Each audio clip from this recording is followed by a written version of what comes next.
Everyone. So this is actually a video that I tried to do a while back. It's an old idea of mine that I just want to do justice. So here it goes. So this is the fair economy is just, it's not necessarily a complete system on how to revamp the economy or change the economy or any of that. It's more like a way to analyze our current economy and to sort of optimize the current economy and see it in a different light. Um, it could be like the precursor to a new economic system, but all of those have so far been sort of iffy and not working sort of thing, including our current one. No one can argue that our economy is not working or not working, but it's served us well so far. So I'll just get into it. So that's what we're going to start with. We're going to start with talking about what the economy is now. I'm not going to go too deep in the pros and the cons and all that stuff, but I'll just talk about mainly about how there's an imbalance in our economic system. We're going to deal with what is money, and that's really the solution, is like identifying what money and currency actually is. And then sort of going into a new economic system, the way we can like the theory behind it, not actually flushing it out completely, because that's something that just, it's such a huge project. I don't think I could ever do it on my own. And even if I did, it would never actually be accurate. It would have to be done over generations or whatever. So optimizing currency, extrapolating progress, like how does the economy lead to progress, right? So we can look at our current economy and see how it's leading to progress. And so we can do the same thing if we have an alternative economy, right? And what is the goal of the economy? What is the goal of our economy? Like, what is our goal? Like, what is it actually doing? And is it meeting our goals, right? So we'll dive right in. So the current economy operates, the distribution of wealth goes with the Pareto principle. So here's the wealth inequality based on this Gini coefficient. So this here is when wealth is completely distributed evenly. 0.5 looks kind of like a Gaussian distribution. And then here it's just like one person has all of the wealth. And so you see the US, they have two things here. This is where the US is. This is the inequality here in the US. And the entire world, even if you mapped out all the countries in the world, it follows this. If you go into video game economies, the video game economies also follow this. So it's just the way nature pulls the economy based on whatever system we have. So like the video games have the same similar economy. They have the same similar kind of currency that's just used to buy everything. And that's why it keeps getting pulled to this kind of system where the wealth gets concentrated in very few people and most of the people are poor.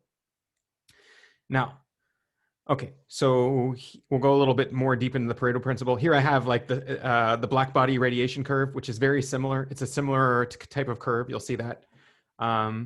So here is actually like really high energy and here's really low energy, and you get basically the same kind of curve. So this is how wealth is distributed. You have income, so really low income, zero, almost nobody has that.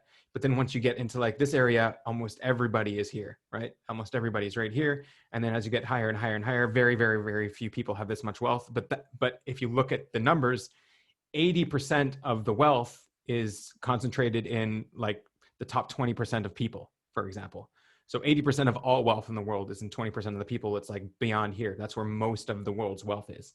All of this wealth here is just all of these people here. That's most of the population are just are dealing with only 20% of the world's wealth, right? So here's this Gaussian curve. This is what many people today say would be more balanced if everyone was kind of like average currency, and then you have people that stray off to the poor, people that stray off to the rich, but most concentration is in the middle. That's what people are saying today should be. And so how do you get the world to that, right? So the idea is if you were to shift, I'll talk about it a bit later, but if you were to shift the economy so that everyone has a distribution of wealth equally, right? Just reset the economy, naturally the curve would go closer and closer to here, to where we're at now. So it's not a symbol that the economy is broken, but it's a symbol like this is the natural state of our economy. And this is what the system is promoting. This is what the system is causing. It's causing most of the wealth to go into the hands of a few people. Now, you can philosophize about why that is. Maybe they're working harder. Maybe they got better ideas. Maybe they're more ethical people. Maybe. But this is just the fact of the matter. This is what happens. And honestly, if you work harder, it makes sense. Sure, why not? That's the optimal idea, right? Hard work, you get rich. Don't work, you have to live in squalor, right? But that's not how the economy works. So, okay. So what is our economic trajectory today? So increased profits is what drives corporations. So corporations, their goal is the increased profits. They care about growth and not the individual person, right? Corporations need to compete with each other and thus are good for the consumer on the one hand, right? So we're getting good products, we're getting cheaper, they're competing with each other, but they have no value placed on the individual beyond their role in profits, right? So this is not me that says it. It's often cited that corporations are like these money grabbers, like they're trying to funnel money into them so that their wealth goes up and that everyone else's wealth goes down. That's the symbol of a successful company, right?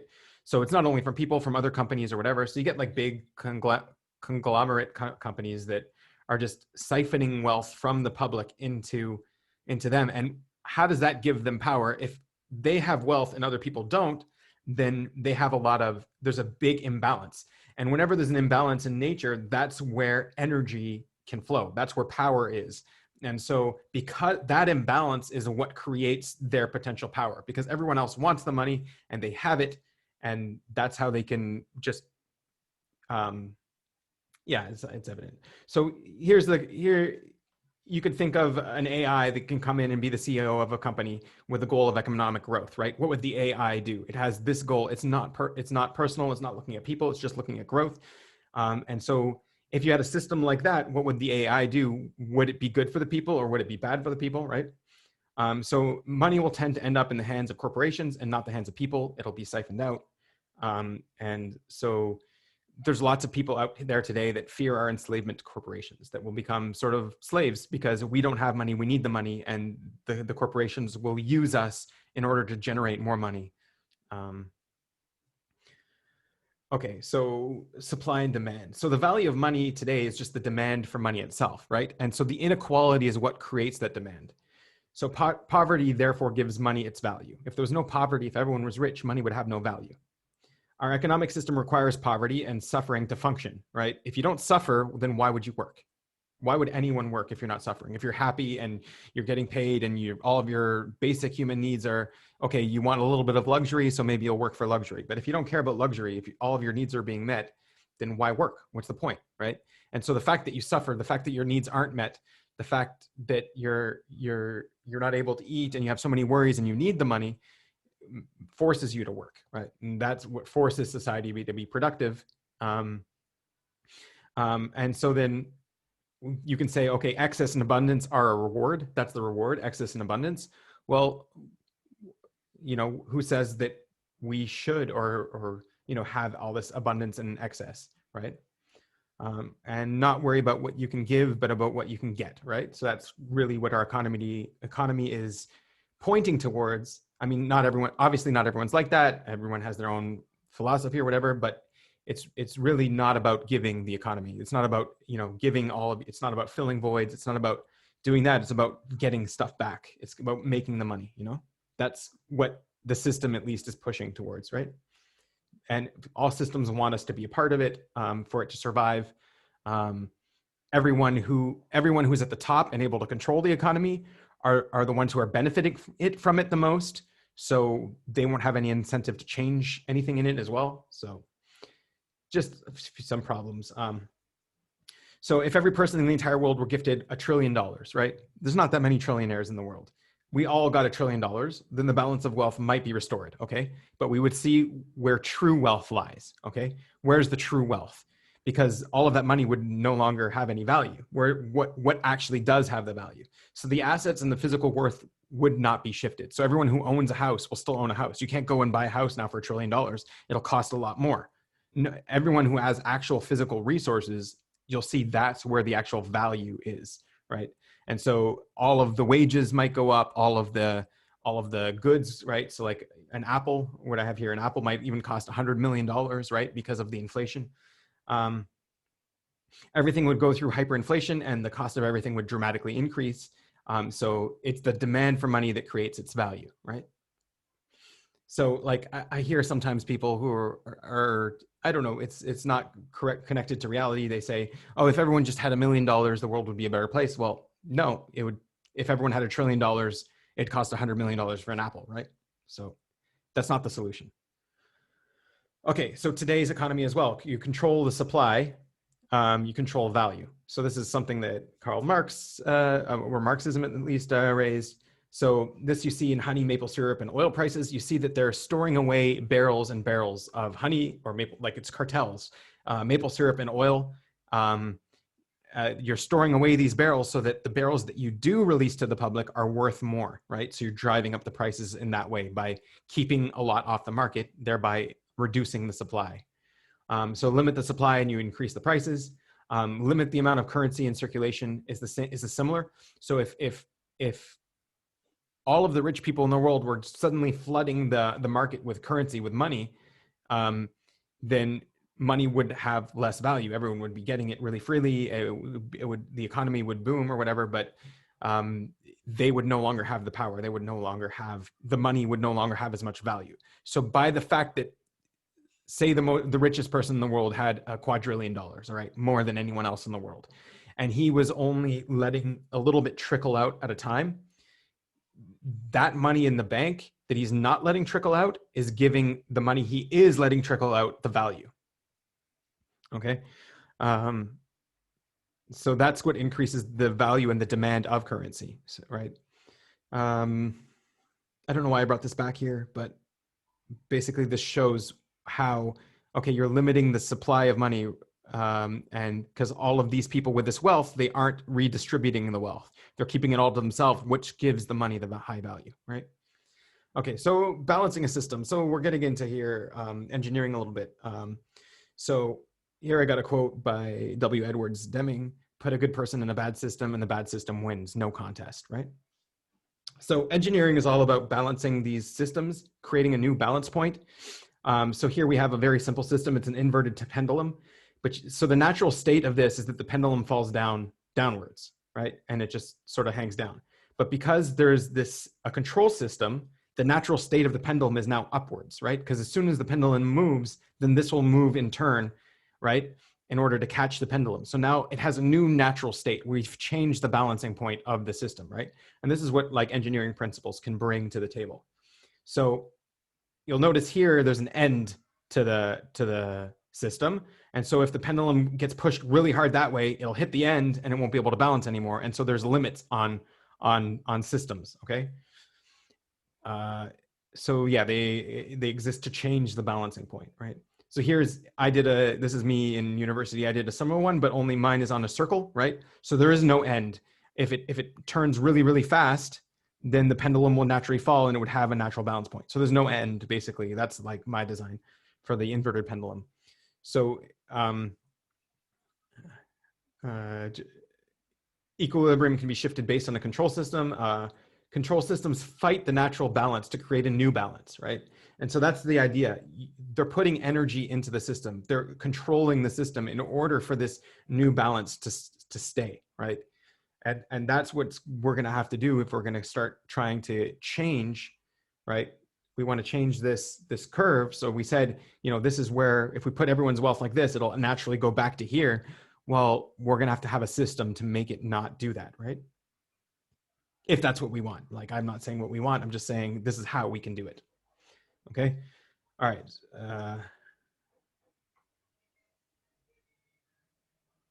Okay, so what is currency? So the basis of the system is what is currency in its essence. So the value of currency today is based on the demand for the currency itself, we already said, but also based on what it can buy, who or what needs it, who needs the money, right?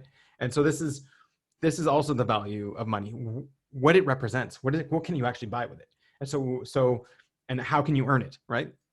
So what I found is it's similar to a Borromean link. So Borromean link, you can see here, it's a knot. You pull on each one of them; they don't come undone. But if you make one of these disappear, the other two are no longer linked, right?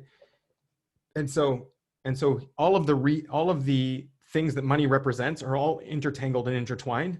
But if you remove one of them, separate it, and you can see, oh, all of a sudden everything else is no longer intertwined and interlinked.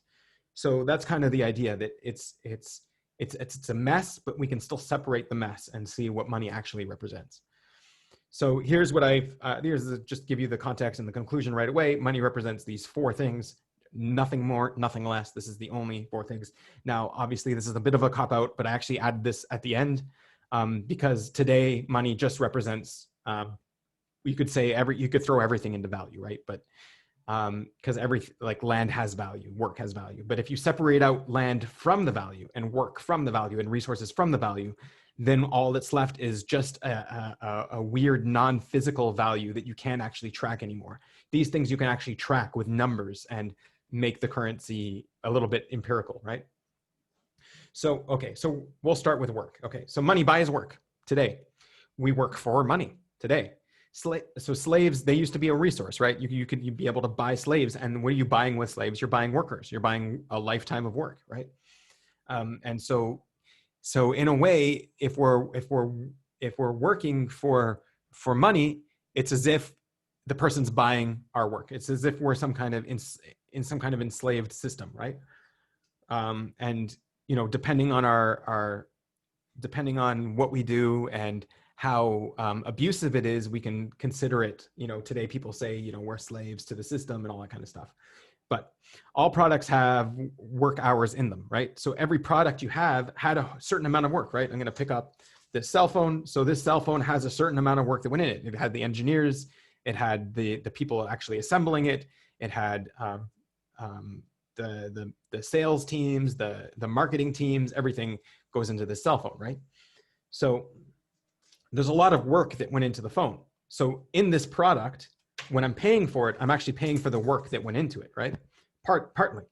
So part of the money is going to the work, going to the people who actually worked on it. This is nothing revolutionary. It's just obvious, right? So building a house yourself versus hiring someone to build. So how many work hours does it take to build a house, right? So, okay, well, let's say it take 100 work hours or whatever. I'm just throwing something in the air, right? So you could spend 100 hours building your house, but it might actually take you longer because you're doing it by yourself. No one's helping you lift.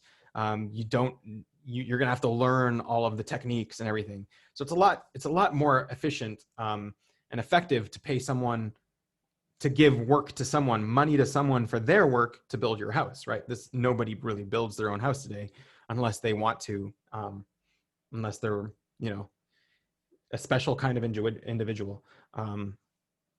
So, and it's the same thing. You hire a plumber because you don't know how to fix your sink. So you hire him, you're paying for his work, right? And so you're using your work to pay for his work. And so there you can see there's a currency. So if I work, I can buy work. If I don't work, I don't have work currency. I can't buy work. So this is the currency idea for work. So the less work that goes into the product, the more efficient you are at making the product, the cheaper the product is in work, right? If I have two plumbers that I can hire, one of them is going to get it done in half an hour, the other guy's going to get it done in 2 hours, and I'm paying for their time, well, I'd rather spend half hour work, right? He's more efficient. So that's a way to make work more efficient. The reason we work is for retirement, right? We're saving up work. We're working to save up work so that we don't have to work in the future, right? All of the other currencies you'll see have nothing to do with retirement. This is the one that has to do with retirement. Also advancement and automation. So in our current economy, if we advance and we automate systems, we're firing people from big factories. A whole bunch of people are being unemployed. That's a bad thing in our economy, right? That's not and people are fighting against don't automate. But if we had a better system, this is what we would be aiming for. Like, we want to reduce work across the board. If things are cheaper in work, then that means you have to work less to buy them. And that means there's less of a demand on you to work. So if we get to a state one day in the future, hopefully, this kind of system will promote there to be less and less work until we don't really have to work. Maybe we'll have to work 1 day a year to be able to pay for all the work required in our day-to-day lives, right? And so making our system of work more and more efficient means there's less work demand on the entire population. and we have more free time and we can do other things, right? And this is really what we should be aiming for. So this is like the eventual goal, right? Reduce global work requirements, right? That's what we want to do. We don't want to increase work requirements so more people have jobs. That's just like, this is one thing during the pandemic we're learning in COVID is, you know, lots of people aren't going to work and the world's still surviving, right? How is that happening? I guess we don't, most of our jobs we don't actually really need, right? Or most of them at least aren't considered essential, aren't considered real work. And so if we all shared in the real work, then we'd have more free time to do this additional kind of work, right?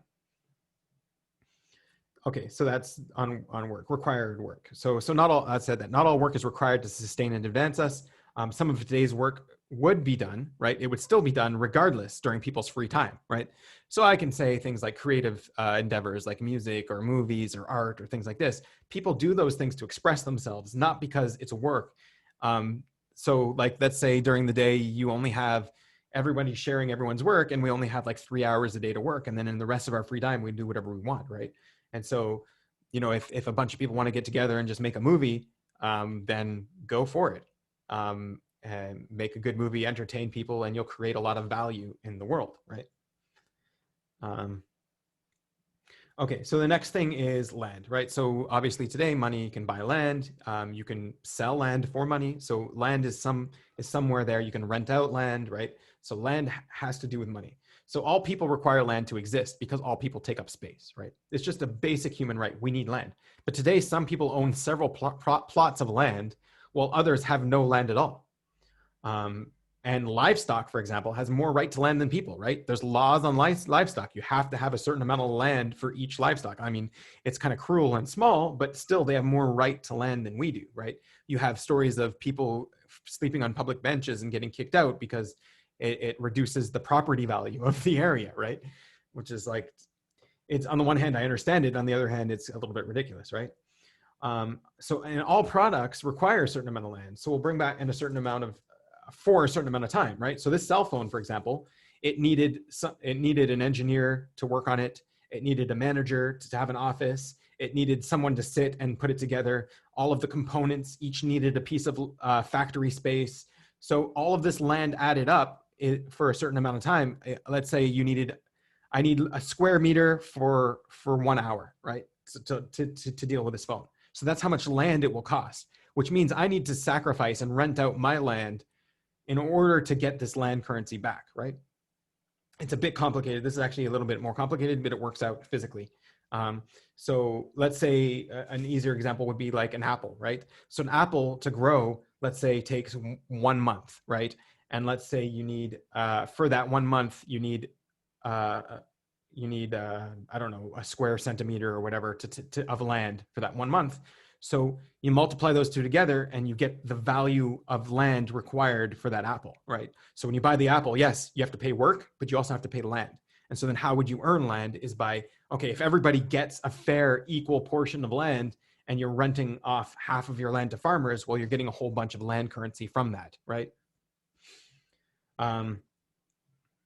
Products include office-based requirements, yeah. So land efficiency. So, okay, let's put it this way. So, you know, this is a bit up in the air. It's kind of the harder one to understand. But the more efficient we are at using the land, the less land time is required, right? So if someone's building a cell phone in a day and the other person's taking a whole month to build a cell phone, well, it's going to be cheaper on land for that 1 day that he's building it, right? So,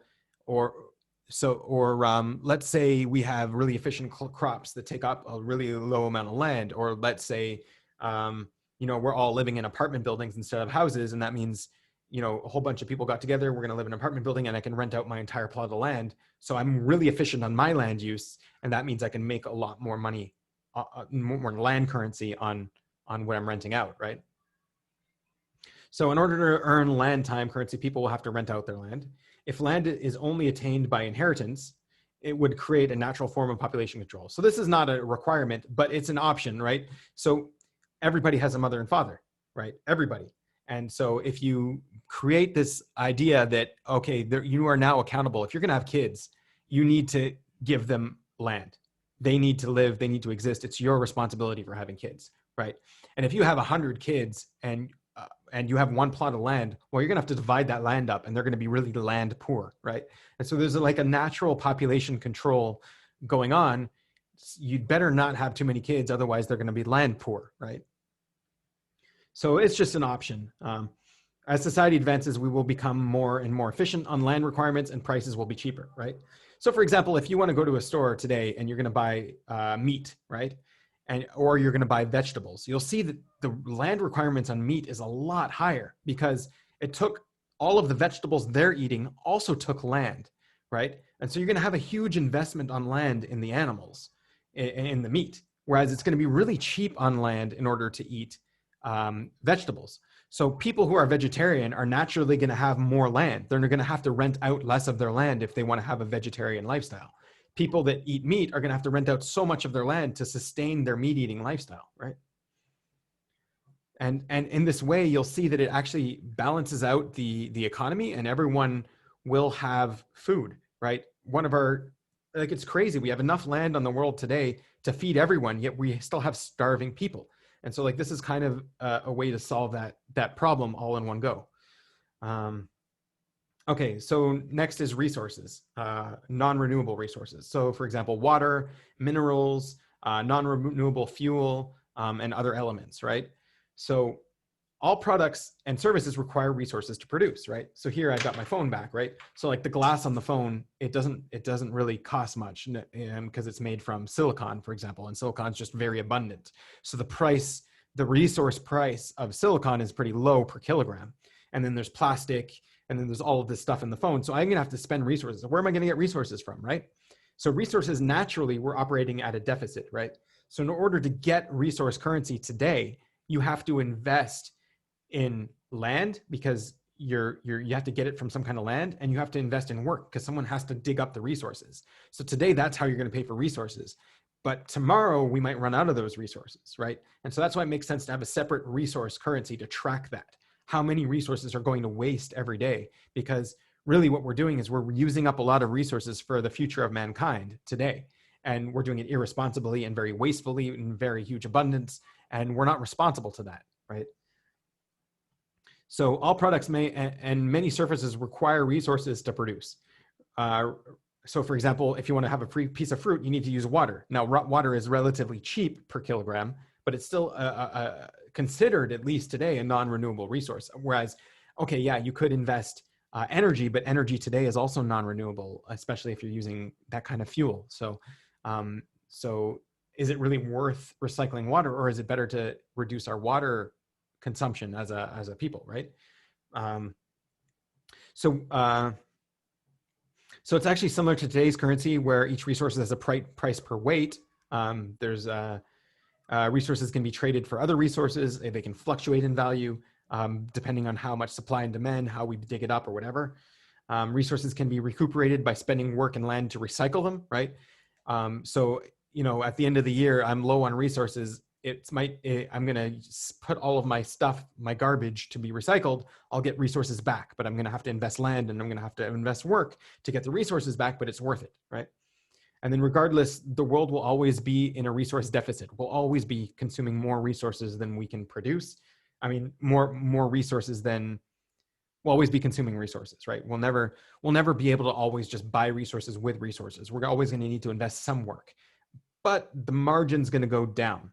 So, we might be very resource neutral in the future, meaning I'm going to recycle just as much as I'm consuming, and I'm going to be resource neutral.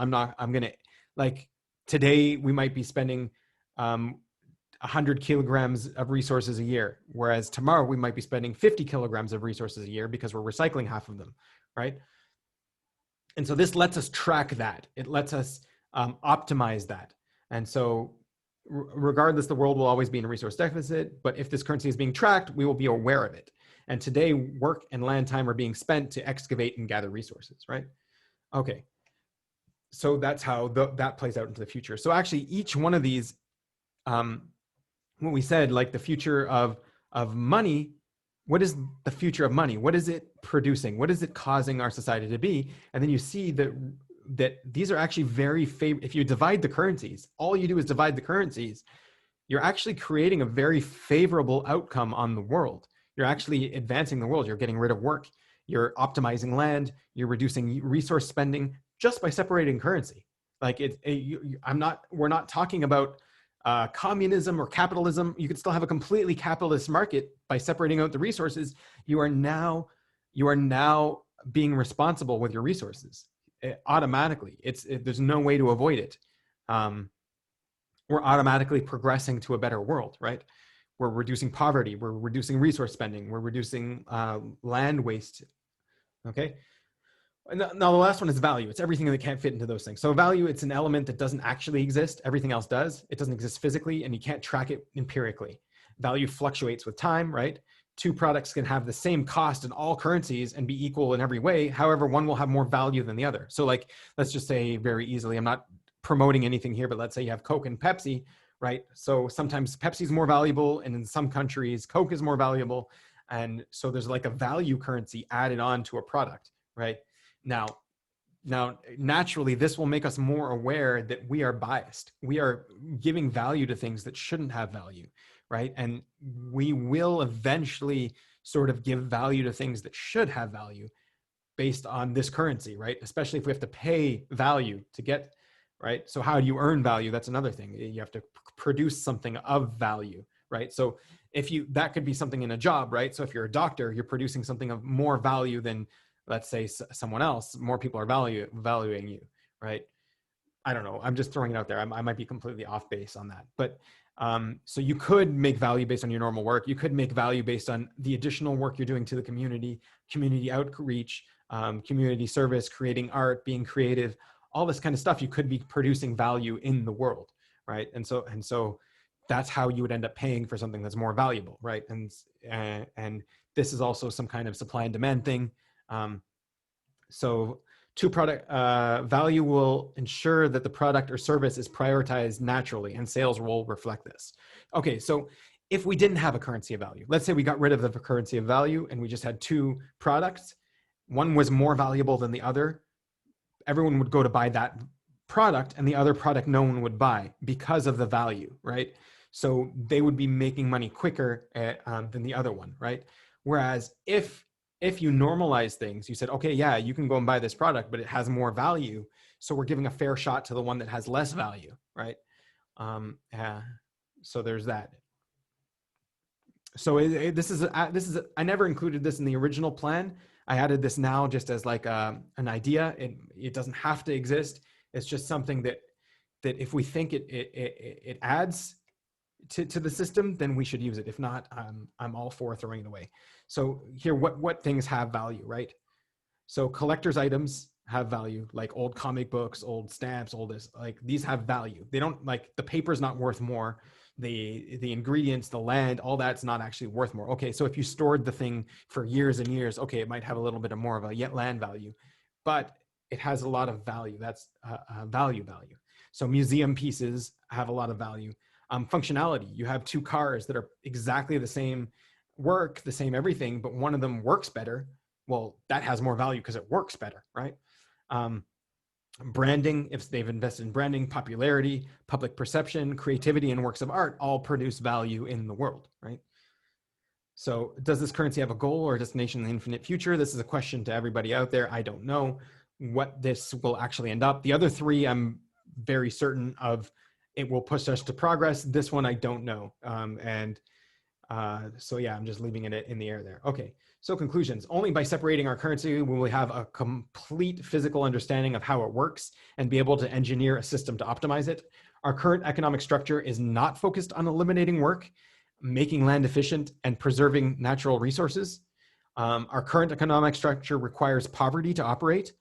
A different economic structure will incentivize progress, right? So we saw the three currencies will incentivize progress, to incentivize optimization in those currencies, and make just everything better for us and better for the world, right?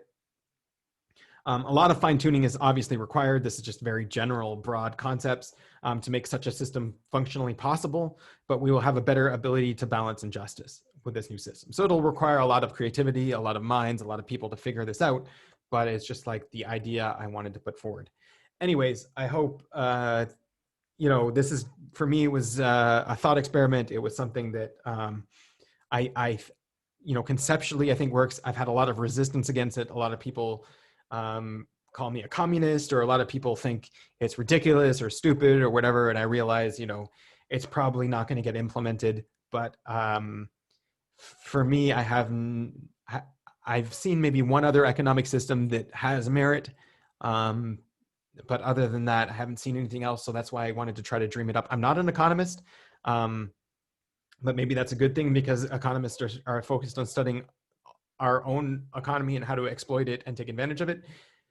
And I'm more focused on how can we create a different system that actually works for the world. Anyways, have a good one, everyone. As usual, I'll just stop the share and say goodbye. Have a good one.